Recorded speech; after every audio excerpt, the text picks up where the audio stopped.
Hello students, welcome back to the English class. Today we are going to learn word in use which is on page number 62. So read aloud the word in color. यहाँ अगर आपको नहीं दिख रहा है तो please refer the book. सिर्फ सुनिए. A fire broke out late last night.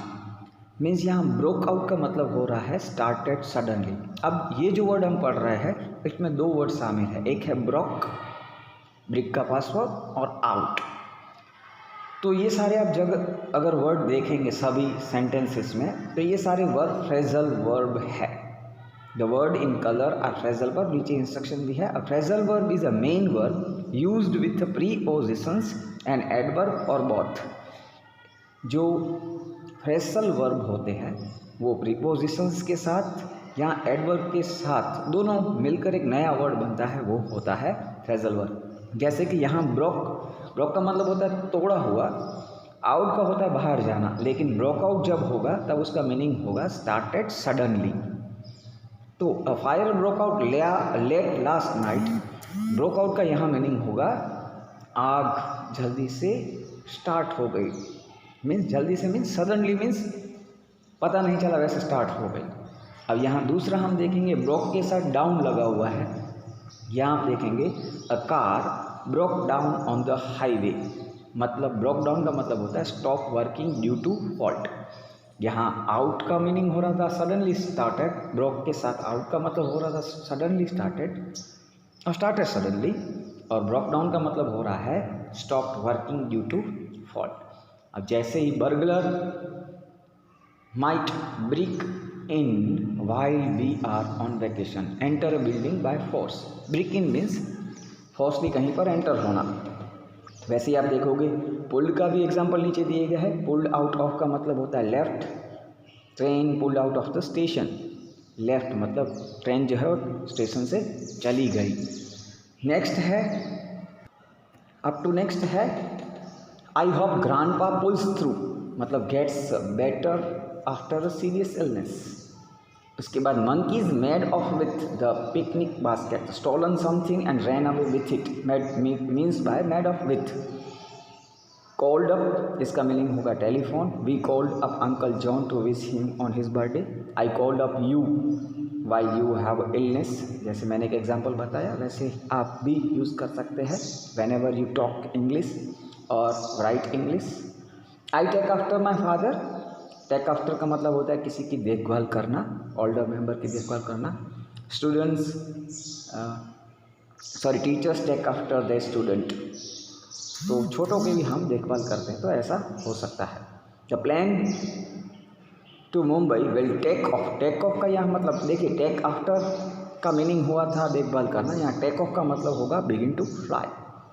तो यहाँ प्रीपोजिशंस ऑफ यूज़ हुआ है और टेक जो है वो एक वर्ब है. Next one Dorothy and Toto set off on their journey to meet Oz. तो सेट ऑफ का मतलब हुआ है बिगिन टू जर्नी. तो यहाँ आप सब जो फ्रेजल वर्ब देख रहे हैं दो वर्ड के बने हुए हैं, जिसमें एक वर्ड है वो एडवर्ब है या तो वर्ब है और दूसरा वर्ड प्रीपोजिशन है. तो चलो हम कुछ एक्सरसाइजेस सॉल्व करने की कोशिश करते हैं नीचे की. Next is fill in the blanks with the phrasal verb. Hints are given in brackets. First है when will you blank for Delhi. तो यहाँ आएगा set off मतलब begin to journey. आप ऊपर अगर देखेंगे set off का मीनिंग begin journey होता है. set और off दोनों वर्ड है यहाँ पर. set वर्ब है और off जो है वो यहाँ पर प्रीपोजिशन है, लेकिन दोनों मिलाकर हो जाता है set off और begin a journey उसका मीनिंग होता है. Second verb flight broke out in the market. started suddenly. A fight broke out in the market. started suddenly उसका मीनिंग है broke out का.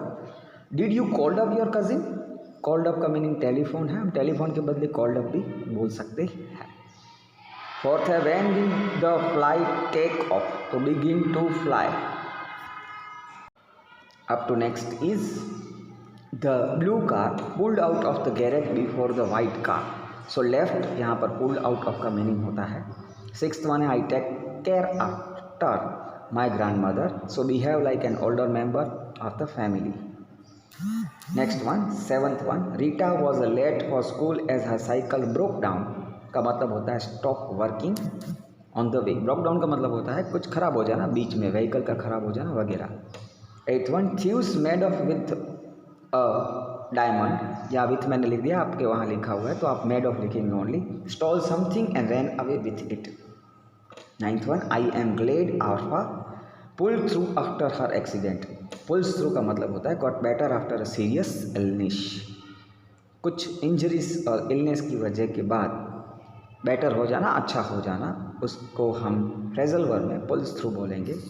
10th one, some robbers break in the bank last night, so entered it by force. Break in मतलब वहाँ पर चोरी की, entered forcefully in the bank. तो ये कुछ जो है वो हमारे लिए फ्रेजल वर्ब है, उसको हमें ध्यान से देखना है, पढ़ना है, उसकी मीनिंग क्या होते हैं अलग अलग जगहों पर वो भी जानना है। और जब हम कुछ लिखते हैं या कुछ बोलते हैं तो वहाँ पर भी हमें ये वर्ब रखने की कोशिश करनी है, बोलने के वक्त और लिखने के वक्त। Now we are going to read a grammar in use on page number 63. So सबसे पहले है Dorothy saw a scarecrow in a Munchkin farms, so in given a space और एरिया। इनका यहाँ मतलब ये हो रहा है कि इन अंदर कहीं पर देखा। दूसरा एग्जाम्पल देख रहे हैं, Ishan lives at 10 ring road exactly a point, बता रहा है कि ये एग्जैक्टली 10 रिंग रोड पर रह रहा है, तो एट वहाँ यूज़ हुआ है। John house is in on fresher road, तो यहाँ on means surface without saying exactly where, कोई सरफेस पर है, ये पता नहीं कर सकते कि एग्जैक्टली कहाँ पर है वो। Swati is at the airport exactly a point, at airport means एक कोई पर्टिकुलर प्लेस पर है।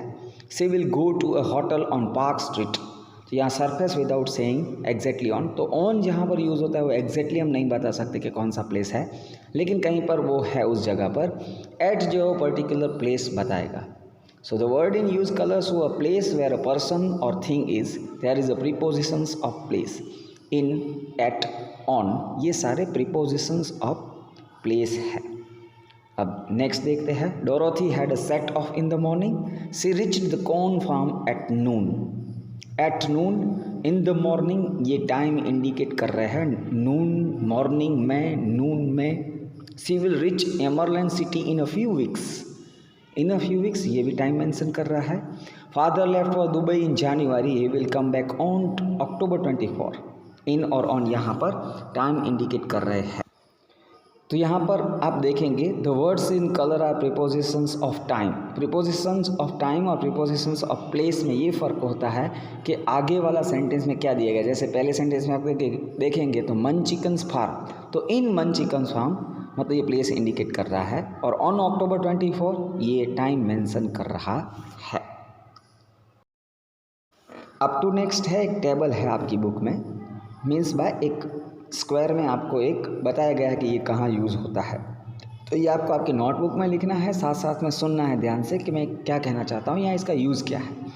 तो एट का यूज़ होगा, at is use for with in time of a day and meals. At जो है वो टाइम के लिए इंडिकेट होता है, generally 4 o'clock, night, noon, breakfast, lunch, dinner, ये सब टाइम मेंशन वर्ड है, और उसके आगे एट लगता है प्रीपोजिशन के तौर पर। जैसे कि I am coming at 4 o'clock, dandiya is playing at night. So these are the words we use preposition as a at. In is used with month, season, year और part of the day. इन जो है वो month, season या year के part of the day के लिए use होता है। जैसे कि जनवरी समर है, 2014 है, द मॉर्निंग है। आई एम बोर्न इन दिसंबर, तो यहाँ दिसंबर जो मंथ है, और इन मैंने प्रीपोजिशन इसलिए लगाया क्योंकि वो टाइम मेंशन कर रहा था।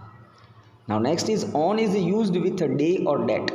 जनरली ऑन जो है वो डेट और डे के साथ यूज़ होता है। जैसे कि Monday 15 December, my birthday is on 16 दिसंबर, मेरा बर्थडे 16 दिसंबर को है। ऑन डेट एंड डे के आगे प्रीपोजिशन के तौर पर लगेगा, ये याद रखना है आपको। For is used while talking about a duration of time. For जो है वो ड्यूरेशन ऑफ टाइम के लिए यूज़ होता है, जैसे an hour, a week, a few days etcetera. I am working on the project for a few days, मैं इस प्रोजेक्ट पर थोड़े दिनों के लिए काम करने वाला हूँ। Since is use to talk about an event that has been going from particular time in the past until now, often use with has, have and had के साथ ये सिंस यूज़ होता है। और फ्रॉम यूज़ होता है कोई time period दिखाने के लिए, जैसे कि from is use to show a range of time, just like morning to evening, January to March, 2014 to 2017।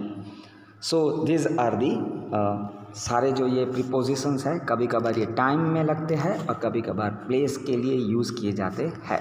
तो ये सब आपको पहले, ये जो पूरा आपको यहाँ पर एक पूरा इन्फॉर्मेशन है वो आपकी नोटबुक में पहले लिखना है और फिर एक्सरसाइज नीचे वाली हम सॉल्व कर रहे हैं, वो टेक्स्ट बुक में ही करनी है। Next exercise, choose the correct option.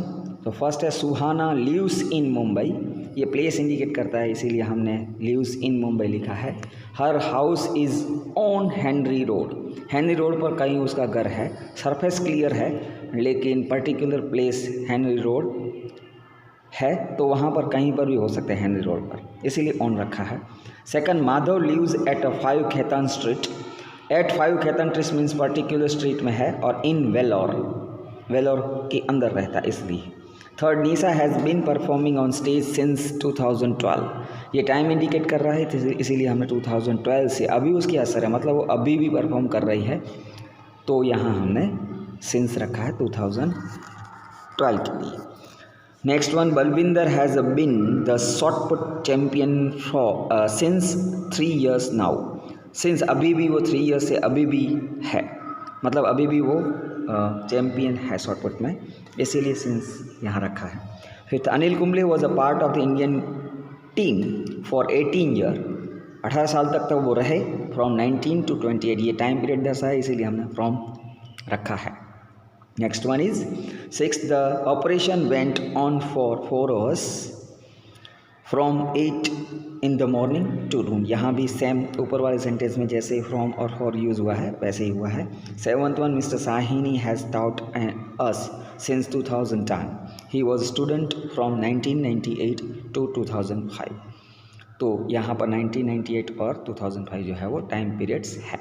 ये आपको आपकी टेक्स्ट बुक में करना है, उसके स्नैप्स जो है वो मुझे भेजने हैं। Thank you so much.